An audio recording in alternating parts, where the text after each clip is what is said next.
So ngayon ang gagawin natin, DIY tayo. I-DIY natin ang Stanley Park. Pero parts lang ng Stanley Park. Yung mga magkakalapit na mga stops yung mga pupuntahan natin. Bukod sa Stanley Park, pupuntahan din natin ang Yaletown to meet Mao, yung friend natin na dito na base sa Vancouver. Hindi namin alam kung saan niya kami dadalhin doon. Then tomorrow, after ng meetings natin sa morning, i-explore naman natin ang Granville Island. And then imimit natin si Mace, isa pang friend namin. Iikot niya daw tayo sa Gastown and yung area around Canada Place. Dapat morning kami pupunta ng Stanley Park, kaya lang, ang daming work. So nag-work muna kami.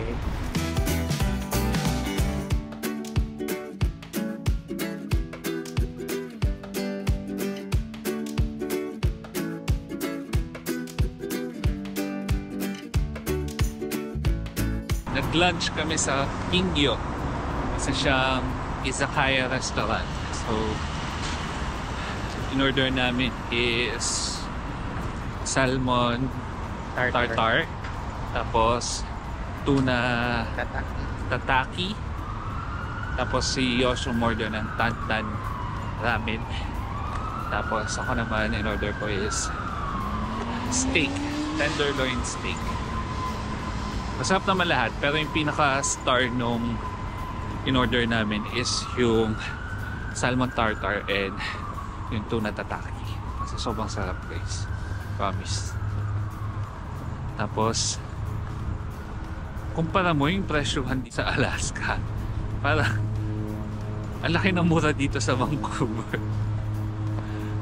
So think na Japanese restaurant yun, dapat medyo mahal, pero I don't know, parang mas mura dito based on the experience namin the past few days.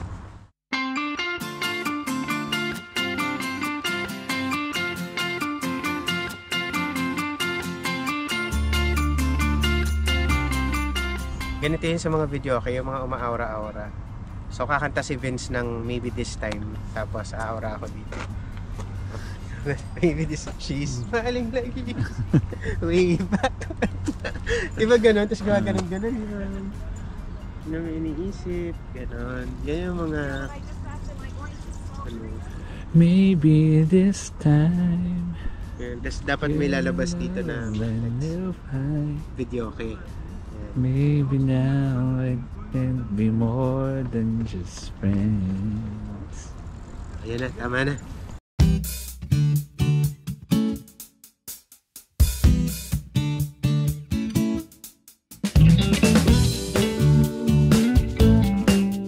Ayun guys. So, dito na kami sa Stanley Park. And dito kami sa coastal area. In fairness, may ano talaga siya, meron for pedestrian tsaka yung mga jogging yan.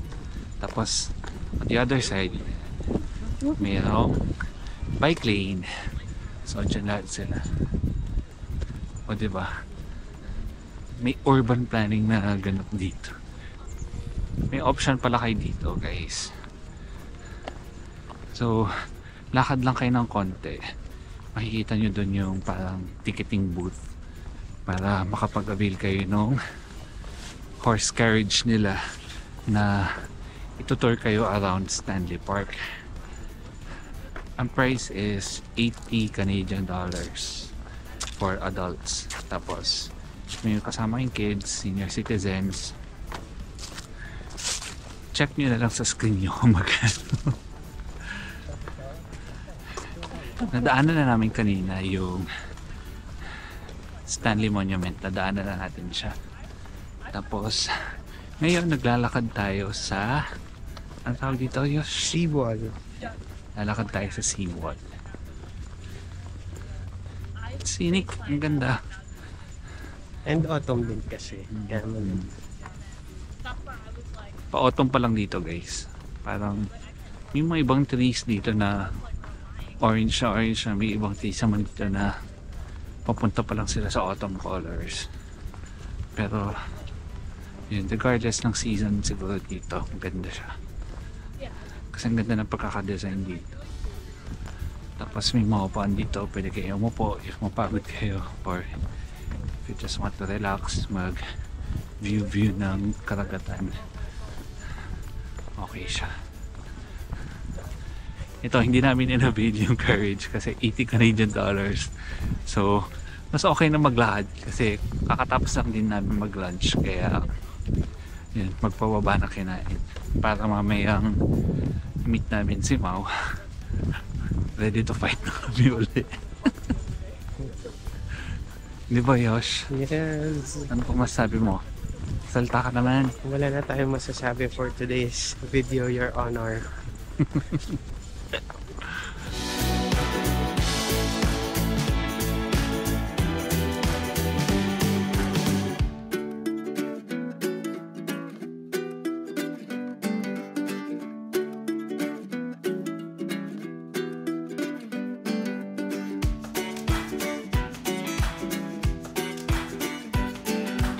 Ayun guys, nandito na kami sa totem poles kung saan nakalagay yung mga totem poles ng mga natives. Pero yung mga karamihan dito, mga ano na sila, replica na lang. Yung mga original totem poles napunta na sa Vancouver Museum, sa University of Vancouver, tapos mga replica na lang yung mga natira dito.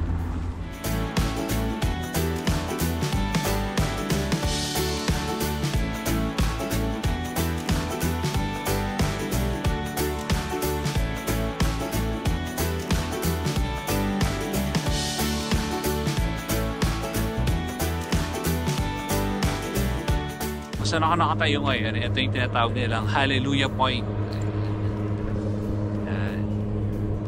Ito yung view sa other side, yung Canada Place. Yung mga ibang building sa Vancouver, nasa other side. Ganda. Ayun. Kaso maulap guys. Yun yung nakakainis. According sa forecast, maulap daw talaga today and tomorrow, dun yung buhos ng ulan hanggang 7 PM. Kaya ngayon kami nag-decide na mag-Stanley Park. Nandito rin yung monument or statue ni Harry Winston Jerome, British Columbia's Athlete of the Century, 1871 to 1971. Galing!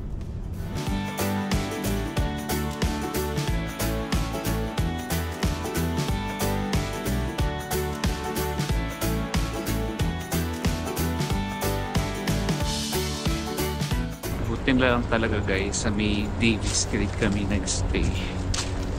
Kasi malalakad ang Stanley Park from there. So 18-minute walk lang, no?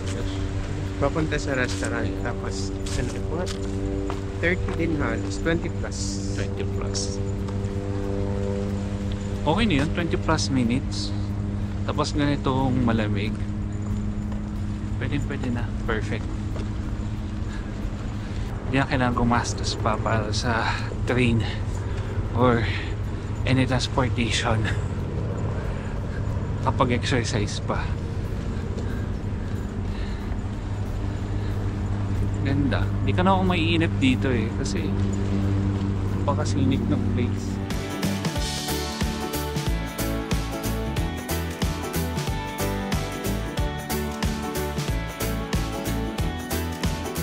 Plane na dumadaan eh. Kita niyo sa video. Yan.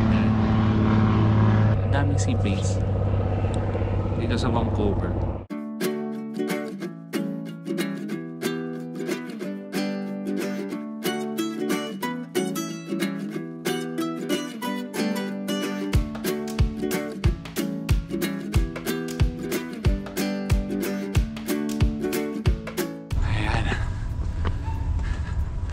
Tapos na kami sa Stanley Park. And ngayon pupunta kami sa bus stop kung saan kami sasakay sa papuntang meeting place namin ni Mau. Babahingal.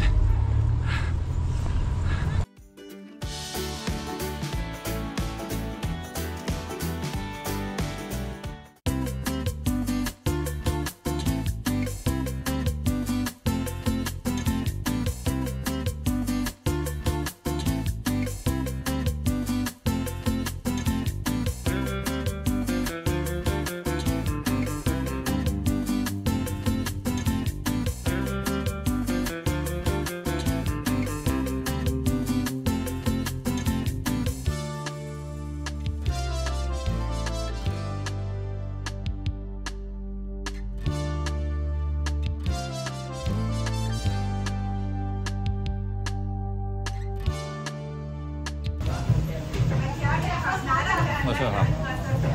Ang sarap ng beef.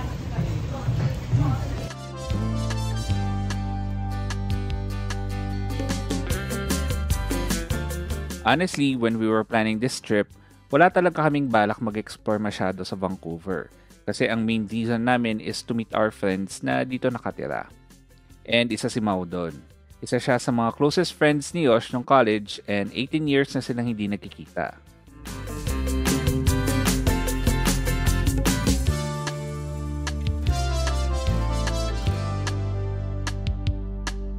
Ang sarap actually tingnan. Actually, ang sarap tingnan. It's very good. Sarap siya?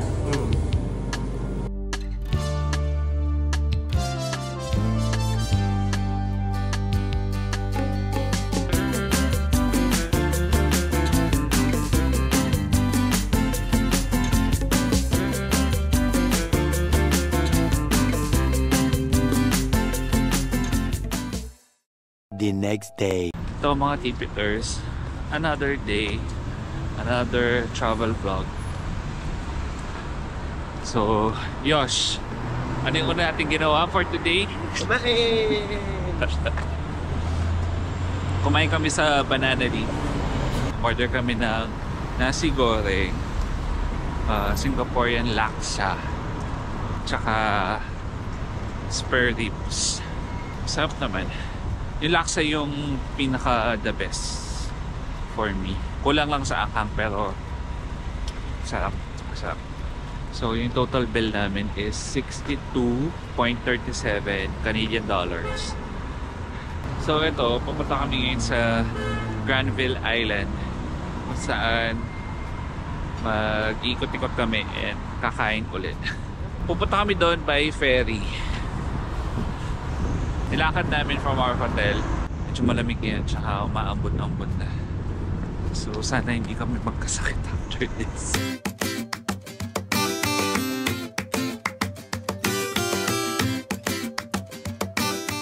Ayan. Ferries. Read. Ferries with the rainbow flag.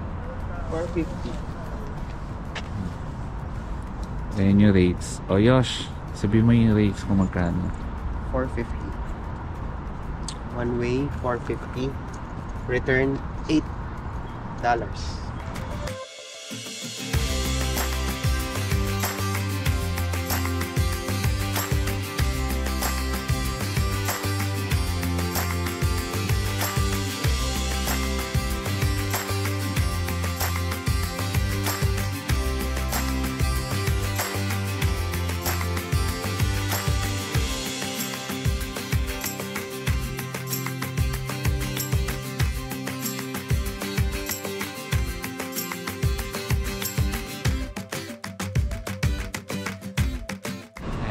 Dito na tayo sa Granville Island.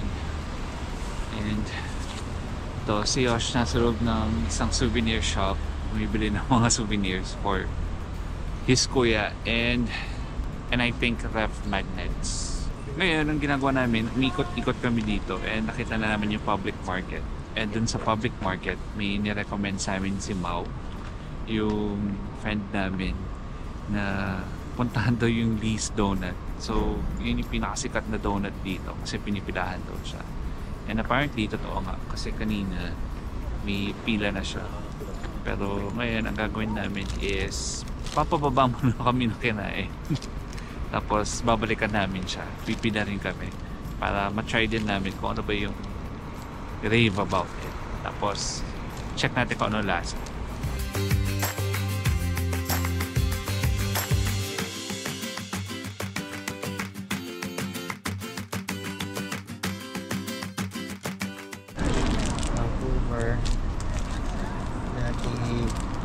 $4 and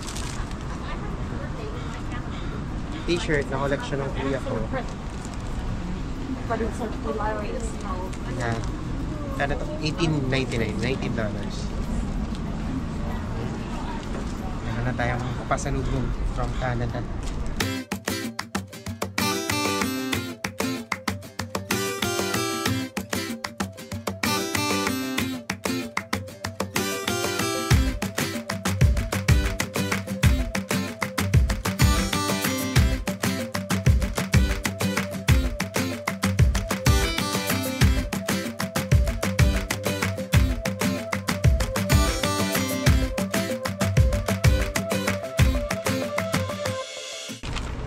successfully tayo nakabili ng these donuts.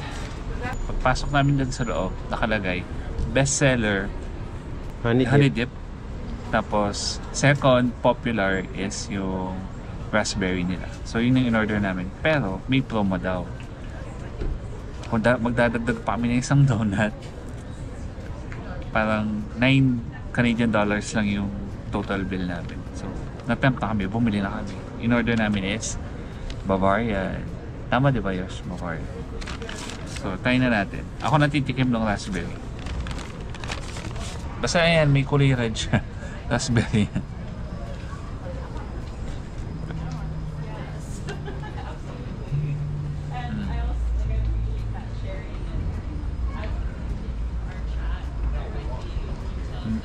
Lasang tempra. Huh? What? Lasang raspberry. Tapos yung donut niya, hindi naman siya special. Lasang, yung sa atin, donut na prinito na may asukal. Pero ano yun? Pero generous yung jam mo. Tingnan nyo. Punong-puno.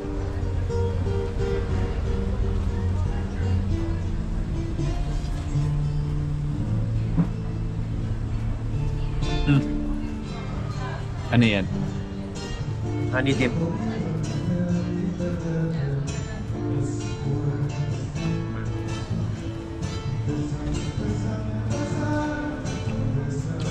Harap. Parang siyang yung original glaze ng Krispy Kreme pero mas malaki. Harap. So overall, masarap yung honey dip donut. Pero yung raspberry donut nila, regular donut lang siya. Ang kalasa nung dough or yung tinapay nung donut na yun is yung Lola Nenas. If nandito kayo sa Vancouver, tapos nami-miss nyo ang lasa ng donut ng Lola Nenas, eto, dito kayo pumunta. Di ba, Yosh? Wala nang allergy. Snap out of it! Lahat na. Wala na siya. Pagod na. So anyways, ito, tapos na kami sa aming paglalakad-lakad dito sa Granville Island. So pabalik na kami sa other side. Gamit yung mga ticket namin ngayon. So, tara, let's go.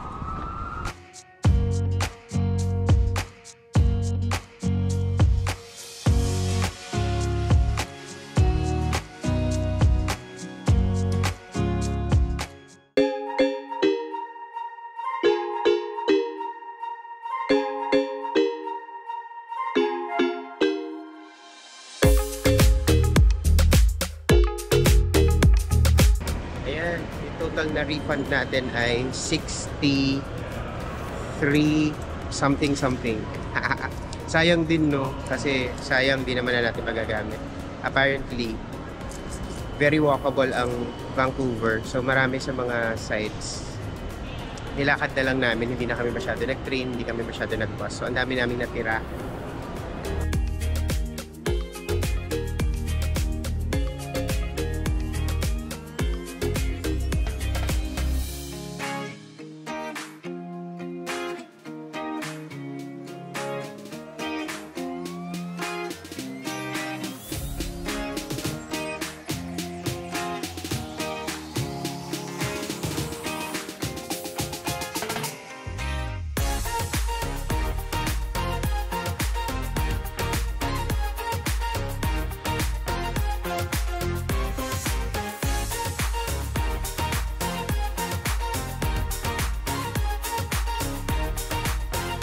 So, nandito na kami sa Gastown. So, kasama na namin si Mace. Bumibili sila ng Japadog. Isa sa mga sikat na mga hotdog places dito sa Gastown. Located siya dito sa may Granville Street. Ang in-order ni Yosh is yung Kuro Bota Terimeo. So, yun yung top seller nila dito. Kaya, tara. I think dumating na. Let's try it.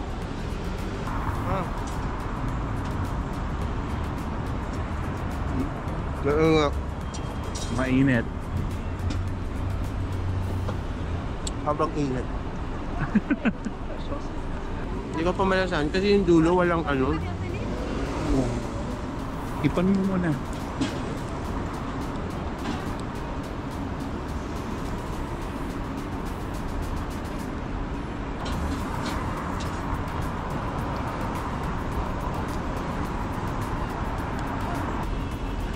Sarap na ma'am.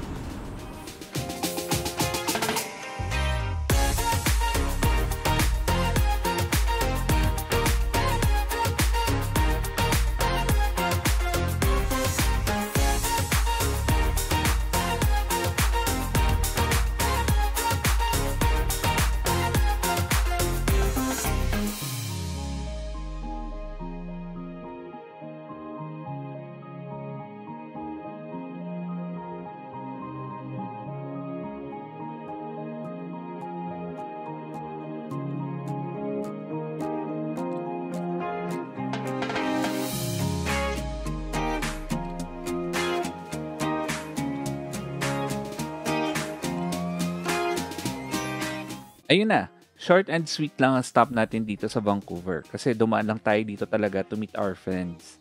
Nagkataon kasi na nasa Alaska na kami.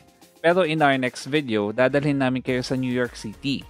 Concrete jungle where dreams are made of. Huwag nyo palampasin yan, so be sure to subscribe to this channel if you haven't yet. Ring the bell beside it and select all so you won't miss any of our future uploads. That's all for now. Remember, plan smart, travel safe, and make every trip worth it!